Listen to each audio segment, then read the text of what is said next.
Hi അസ്സാം വലൈക്കും. Welcome to Afsa's diary. ഇപ്പൊ എല്ലാവരും വീട്ടിലും ഇഷ്ടം പോലെ ചക്കയുള്ള ഒരു സമയമാണല്ലോ. അപ്പൊ ചക്കയുടെ നമ്മൾ പലതും ഉണ്ടാക്കി തിന്നിട്ട് മടുത്തൊരു സമയമായിരിക്കും. ഇപ്പൊ നമുക്ക് സ്കൂളൊക്കെ വിട്ട് വരുമ്പോഴത്തേന് കുട്ടികൾക്ക് വേണ്ടിയിട്ട് ഒരു ചക്ക ഇട്ടിട്ട് ഒരു കേക്ക് ഉണ്ടാക്കി എടുത്താലോ, നല്ല സോഫ്റ്റ് ആയിട്ടുള്ളൊരു ചക്ക കേക്ക് നമുക്ക് ഇങ്ങനെ റെഡിയാക്കി എടുക്കാമെന്ന് നോക്കാം. നമുക്കൊരു പാൻ അടുപ്പിൽ വെച്ചിട്ട് ഒരു അരക്കപ്പ് പഞ്ചസാര, വെള്ളമൊന്നും ഒട്ടും ചേർക്കാതെ ഒരു അരക്കപ്പ് പഞ്ചസാര കേട്ടോ. ഒരു കപ്പ് പഞ്ചസാര ഞാൻ മൊത്തത്തിൽ എടുക്കുന്നത്. അപ്പൊ ഒരു അരക്കപ്പ് പഞ്ചസാര നമ്മൾ ഒന്ന് കാരമൽ ചെയ്തെടുക്കണം. അത് കരിഞ്ഞു പോവാതെ നല്ലൊരു ഗോൾഡൻ കളർ ആവുന്നവരെ ഒരു ബ്രൗൺ കളർ വന്നോട്ടെ കേട്ടോ. അപ്പൊ ഇളക്കി കൊടുക്കരുത്. ഇളക്കി കൊടുക്കാതെ അങ്ങനെ കുറച്ചു നേരം വെച്ചാൽ തന്നെ നമുക്ക് അരിഞ്ഞിട്ട് നല്ല കളറായിട്ട്, ഞാൻ ഇതിന് മുമ്പ് കാരമൽ ചെയ്യുന്ന വീഡിയോ ഒക്കെ കുറെ ഇട്ടിട്ടുണ്ടായിരുന്നു. അപ്പൊ അത് എല്ലാവർക്കും അറിയുന്നതായിരിക്കും. ഇപ്പൊ എന്നാലും ഞാൻ അറിയാത്തവർക്ക് വേണ്ടി പറയും കേട്ടോ. അപ്പൊ നമ്മൾ കുറച്ചു നേരം ഇങ്ങനെ വെയിറ്റ് ചെയ്ത സൈഡിൽ കൂടെ ഒക്കെ ഇങ്ങനെ ഇറങ്ങി വരുന്നുണ്ടാവും. അപ്പൊ വെള്ളമായിട്ട് ഇങ്ങനെ വരും. വെള്ളം ഒട്ടും ചേർക്കണ്ട. അപ്പൊ നമുക്കിതൊന്ന് നന്നായിട്ട് കാരമൽ ചെയ്തെടുക്കാം. അപ്പൊ നമ്മൾ ശരിക്കും ഇളക്കി കൊടുത്താൽ നമ്മൾ ഈ കയ്യിൽ ഒട്ടിപ്പിടിക്കുള്ളൂ കേട്ടോ. അപ്പൊ നമുക്ക് പതുക്കെ ഒന്ന് ഇങ്ങനെ ഇളക്കി നോക്കാതാണ്ട. വെള്ളമായിട്ട് ഇങ്ങനെ വരുന്നുണ്ട്. അലിഞ്ഞിങ്ങനെ വന്ന് അതൊരു കളർ മാറ്റം വരും. നല്ലൊരു ഗോൾഡൻ കളർ ആവുന്ന വരെ നമുക്കൊന്ന് വെയിറ്റ് ചെയ്യാം. അത് നന്നായിട്ടൊന്ന് ഇളക്കി യോജിപ്പിച്ചു കൊടുക്കുക. മുഴുവൻ നന്നായിട്ട് മെൽറ്റായിട്ട് നല്ല കളർ വരട്ടെ കേട്ടോ. അതുവരെ വെയിറ്റ് ചെയ്യാം. നന്നായിട്ട് മെൽറ്റ് ആയിട്ടുണ്ട് കേട്ടോ. കുറച്ചു നേരം നമുക്ക് ഇങ്ങനെ ഇളക്കിയും കൊണ്ടേയിരിക്കും, കൈ എടുക്കാതെ ഇളക്കിയും കൊണ്ടിരിക്കുക ഈ സമയത്ത് കേട്ടോ. കാരണം കരിഞ്ഞു പോകരുത്. എല്ലാം നല്ലൊരു ബ്രൗൺ കളർ ആവുന്നവരെ, എന്നാൽ കയ്പ് ടേസ്റ്റ് വരും ചെയ്യരുത്. ആ രൂപം വരുന്നവരെ നമുക്കൊന്ന് ഇളക്കി കൊടുക്കുക. ആ സമയത്ത് നമ്മളൊരു 1/4 കപ്പ് വെള്ളം ഇവിടെ മാറ്റി വെക്കണം കേട്ടോ. 1/4 കപ്പ് വെള്ളം നമുക്ക് ഇതിലൊഴിച്ചിട്ട് ഒന്നും കൂടി ഒന്ന് ഇതാക്കി എടുക്കാണ്ടത്. പെട്ടെന്ന് കട്ടയായി പോകും. അല്ലെങ്കിൽ നമ്മൾ വെറും പഞ്ചസാര മാത്രമാണല്ലോ ഇതിൽ, വെള്ളം ചേർത്തിട്ടില്ലല്ലോ. അപ്പൊ ഇത് പെട്ടെന്ന് കട്ടിയാവാതിരിക്കാനാണ് നമ്മളൊരു 1/4 കപ്പ് വെള്ളം ചേർക്കുന്നത്. അത് നല്ല ഇതൊക്കെ പാകമായതിനു ശേഷം ചേർത്താൽ മതി, അതുവരെ ചേർക്കരുത്. അപ്പൊ നമ്മുടെ നന്നായിട്ടായിട്ടുണ്ട് കേട്ടോ. നല്ല കളർ വന്നിട്ടുണ്ട്.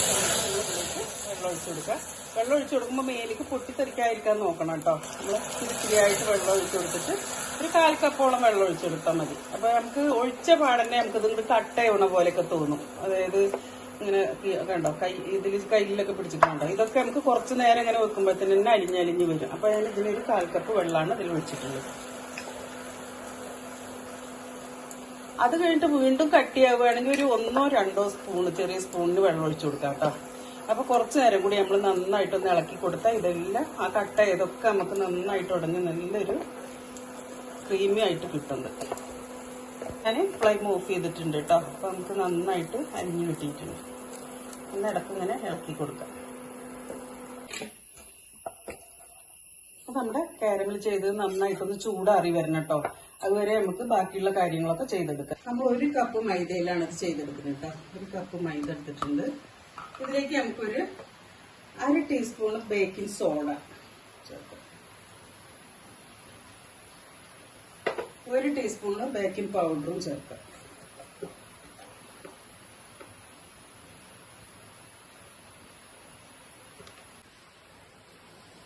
ഒരു ഉപ്പും കൂടി ചേർക്കാം.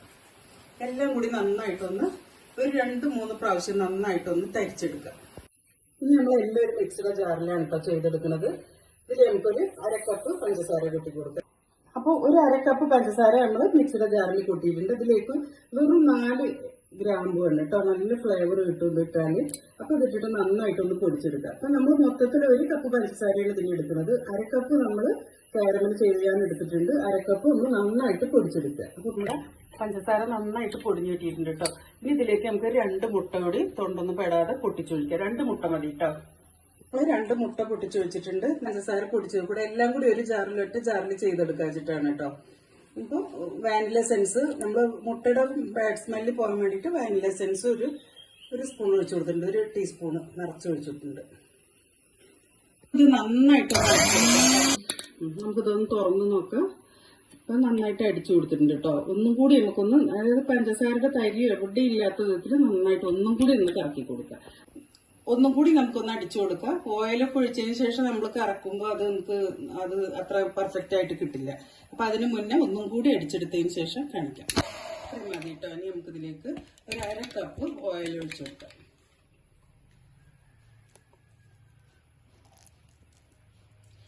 പിന്നെ ഇതിലേക്ക് നമ്മൾ ചക്ക നന്നായിട്ട്, അതായത് വെള്ളമൊന്നും ഒട്ടും ചേർക്കാതെ നന്നായിട്ടൊന്ന് അടിച്ചെടുത്തിട്ടുണ്ട് കേട്ടോ. ജാറിൽ നന്നായിട്ട് ഒരു 10 ചോളം ചക്ക എടുത്തിട്ടുണ്ട് കേട്ടോ. കുരുവും അതിന്റെ വേസ്റ്റൊക്കെ മാറ്റിയതിന് ശേഷം നമ്മൾ നന്നായിട്ട് അടിച്ചെടുത്തിട്ടുണ്ട്. ഈ ഓയിലൊന്ന് മിക്സ് ആവാൻ വേണ്ടിയിട്ട് നന്നായിട്ടൊന്ന് മിക്സ് ചെയ്ത് കൊടുക്കുക. അതൊന്ന് ഓയിലൊന്ന് ഒഴിച്ചതിന് ശേഷം അധികം അടിച്ചു കൊടുക്കരുത് കേട്ടോ. അപ്പോൾ ഒന്നിങ്ങനെ എല്ലാം കൂടി ഒന്ന് യോജിപ്പാകാൻ വേണ്ടിയിട്ട് അടിച്ചു കൊടുത്താൽ മതി. ഇനി നമുക്ക് ഈ ഒരു ചക്കയുടെ പൾപ്പ് ഇതിലേക്ക് ഒഴിച്ചിട്ട് ഒന്നും കൂടി ഒന്ന് കറക്കിയെടുക്കാം. ഒരുപാട് കറക്കരുത്, ഒന്നിങ്ങനെ ഒരു പൾസ് മോഡിൽ ഇട്ടിട്ട് ഒന്ന് അടിച്ചെടുക്കാം. ചൂടാറിയിട്ടുള്ള നമ്മൾ ഇതിനു മുമ്പ് റെഡിയാക്കി വെച്ചിട്ടുള്ള കാരമലും കൂടി ഇതിലേക്ക് ഒഴിച്ചു കൊടുക്കാം. പിന്നെ ഒരു ബൗളിലേക്ക് ഒഴിച്ചു കൊടുക്കുക. എപ്പോഴും കാരമൽ ചെയ്ത ഷുഗർ സിറപ്പ് ഒഴിക്കുമ്പോൾ ഉണ്ടല്ലോ, നല്ല ചൂടാറിയതിനു ശേഷം മിക്സിയുടെ ജാറിലേക്ക് ഒരുമിച്ച് അടിക്കുകയാണെങ്കിൽ ചെയ്ത് കൊടുത്താൽ മതി കേട്ടോ. എല്ലാം കൂടി നന്നായിട്ട് ഇങ്ങനെ ഇളക്കി കൊടുത്തിട്ട് ഈ സമയത്ത് നമ്മൾ ഫ്രീ ഹീറ്റ് ചെയ്യാൻ നമ്മളൊരു പാനോ അല്ലെങ്കിൽ നമ്മളെ കയ്യിൽ എന്താ ചട്ടി ഉണ്ടെങ്കിൽ നമ്മൾ അലുമിനിയത്തിന്റെ ചട്ടി വെച്ച് കൊടുത്താലും മതി കേട്ടോ. ഞാനിപ്പോൾ വെക്കുന്നത് ഒരു നോൺ സ്റ്റിക്കിന്റെ ചട്ടിയാണ്. അപ്പോൾ അതെങ്ങനെ വെച്ചിട്ടുള്ളതെന്ന് കാണിക്കാം.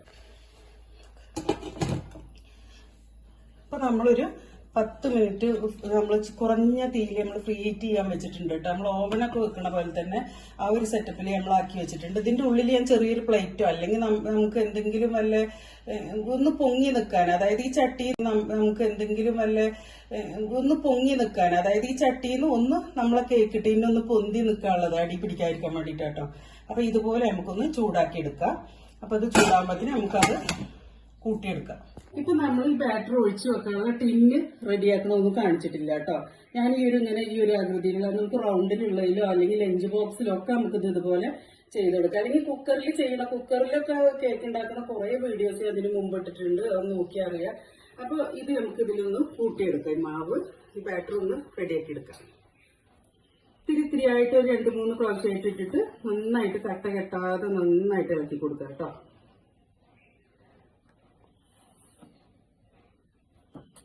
ബാറ്ററൊക്കെ റെഡി ആയിട്ടുണ്ട്. ഈ സമയത്ത് നമുക്ക് നട്ട്സോ എന്തെങ്കിലും നമ്മുടെ നട്ട്സ് ഒക്കെ ഉണ്ടെങ്കിൽ നമുക്ക് ഇടാം കേട്ടോ. ഞാൻ കുറച്ച് കാഷ്യൂനട്ട് ഇടുന്നുണ്ട്. അങ്ങനെ ഒന്ന് ക്രഷ് ചെയ്തെടുത്തിട്ടുണ്ട് കേട്ടോ. അപ്പൊ ഇത് ഞാൻ ഇതിലേക്ക് ഒരു കുറച്ച് മൈദമാവ് കൂടെ ഒന്നിങ്ങനെ ഒന്ന് കോട്ട് ചെയ്തിട്ട് ഇട്ട് കൊടുക്കുകയാണെങ്കിൽ നമുക്ക് എല്ലാം കൂടി ഒരു ഭാഗത്ത് പോയി വീഴില്ല കേട്ടോ. ഒന്ന് നന്നായിട്ട് മിക്സ് ചെയ്ത് കൊടുക്കാം. നമുക്കിത് ഈ ഒരു പാത്രത്തിലേക്ക് ഒന്ന് സെറ്റ് ചെയ്ത് കൊടുക്കാം. നമ്മൾ ബാറ്റർ ഒന്ന് ഒഴിച്ചതിന് ശേഷം നമ്മളെപ്പോഴും പറയുന്ന പോലെ തന്നെ ടാപ്പ് ചെയ്ത് കൊടുക്കുക. നമ്മൾ ബട്ടർ പേപ്പർ കയ്യിലില്ലാത്ത ഒരു നോട്ട്ബുക്കിന്റെ ഇതിൽ നമുക്ക് ബട്ടർ പേപ്പർ നമുക്ക് വീട്ടിൽ തന്നെ കുറച്ച് എണ്ണമെഴുക്കൊക്കെ ഓയിൽ സ്പ്രെഡ് ചെയ്തിട്ട് ചെയ്തെടുക്കാവുന്നേ ഉള്ളൂ കേട്ടോ. അല്ലെങ്കിൽ നമുക്ക് ഇതിൽ കുറച്ച് ഓയിൽ സ്പ്രെഡ് ചെയ്തതിന് ശേഷം കുറച്ച് അതായത് മൈദമാവ് ഇട്ടിട്ട് ഒന്ന് ഇങ്ങനെ തട്ടി കൊടുക്കുക. എല്ലാ ഭാഗത്തും ഒന്ന് തൂവിയിട്ട് ഒന്നവിടെ കൊട്ടിക്കളഞ്ഞാൽ മതി. അപ്പൊ നമുക്ക് അടി പിടിക്കാണ്ട് നേരെ കിട്ടിക്കോളൂ കേട്ടോ. കുറച്ച് നട്ട്സ് ഇതിന്റെ മുകളിൽ ഇങ്ങനെ ഒരു ഭംഗിക്ക് വെച്ച് കൊടുക്കുക കേട്ടോ.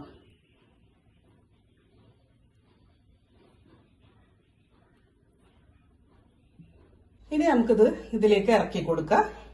കൈയൊന്നും പൊള്ളാതെ ചൂടായി കിടക്കുന്ന പാനല്ലേ, അപ്പൊ നമുക്ക് പതുക്കെ ഇതിലേക്കൊന്ന് ഇറക്കി കൊടുത്തിട്ട് ഇതിന്റെ മുകളിൽ വെച്ച് നന്നായിട്ട് മൂടിക്കൊടുത്തിട്ട് ലോ ഫ്ലെയിമിൽ, ഇനി നമ്മൾ ഫ്ലെയിം കൂട്ടി കൊടുക്കരുത്. ഇതൊക്കെ ഈ ഹോളൊക്കെ അടച്ചു കൊടുക്കണം. എന്നിട്ട് നമ്മൾ ലോ ഫ്ലെയിമിൽ ഒരു 40-45 മിനിറ്റ് ആകുമ്പോഴത്തേക്ക് നല്ലൊരു സ്മെല്ല് വരുമ്പോൾ നമ്മൾ നോക്കിയാൽ മതി കേട്ടോ.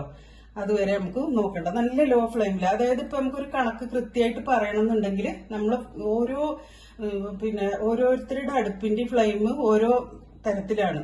അതായത് ലോ ഫ്ലെയിം ആണെങ്കിലും ചിലർ നല്ല ഫ്ലോ ആയിട്ട് നിൽക്കും, അതുപോലെയൊക്കെ ആണെങ്കിൽ ബുദ്ധിമുട്ടാണ്. അപ്പോൾ നമ്മൾ ഇടയ്ക്കൊന്ന് നല്ല സ്മെല്ലൊക്കെ വരുമ്പോൾ നോക്കണം. പെട്ടെന്ന് കരിഞ്ഞു പോകുന്നില്ല, അപ്പൊ നമുക്ക് കണ്ടാൽ തന്നെ അറിയും. അപ്പൊ നമുക്ക് ആയതിനു ശേഷം കാണിക്കാം കേട്ടോ. ഇപ്പൊ ഒരു 45-46 മിനിറ്റ് ഒക്കെ ആവാനായിട്ടോ. അപ്പൊ നല്ല സ്മെല്ല് വരുന്നുണ്ട്. നമുക്ക് ഇതൊന്ന് തുറന്ന് നോക്കാം. അതുപോലെ കൊണ്ടൊന്ന് കുത്തി നോക്കാം എന്നിട്ട്. നല്ല ക്ലീൻ ആയിട്ട് കിട്ടിയിട്ടുണ്ട്. അപ്പൊ അത് ആയിട്ടുണ്ട്. നമുക്കത് ഓഫ് ചെയ്തിടാം. ഒന്ന് ചൂടാറിയതിന് ശേഷം ഒന്ന് കൊട്ടിയെടുക്കാം. ബട്ടർ പേപ്പർ അടിയിൽ വിരിച്ചിട്ടുണ്ടായിരുന്നു. ക്ലീൻ ആയിട്ട് തന്നെ നമുക്ക് കിട്ടിയിട്ടുണ്ട് കേട്ടോ. ഇനി നമുക്കിത് ടീ കേക്ക് ഏത് രൂപത്തിൽ വേണമെങ്കിലും നമുക്ക് മുറിച്ചെടുക്കാം കേട്ടോ. നല്ല സോഫ്റ്റ് ആയിട്ട് നല്ലൊരു ചക്കയുടെ നല്ലൊരു ഫ്ലേവറാണ് കേട്ടോ അതില്.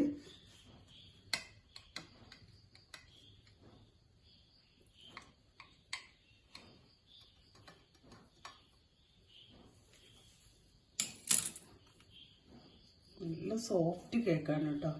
അപ്പൊ എല്ലാരും ഒന്ന് ഉണ്ടാക്കി നോക്കണം കേട്ടോ. അപ്പൊ ചക്കയൊക്കെ ധാരാളം ഉള്ളതാണ്, എല്ലാരും ഇതുപോലെ ഒന്ന് ഉണ്ടാക്കി നോക്കണം.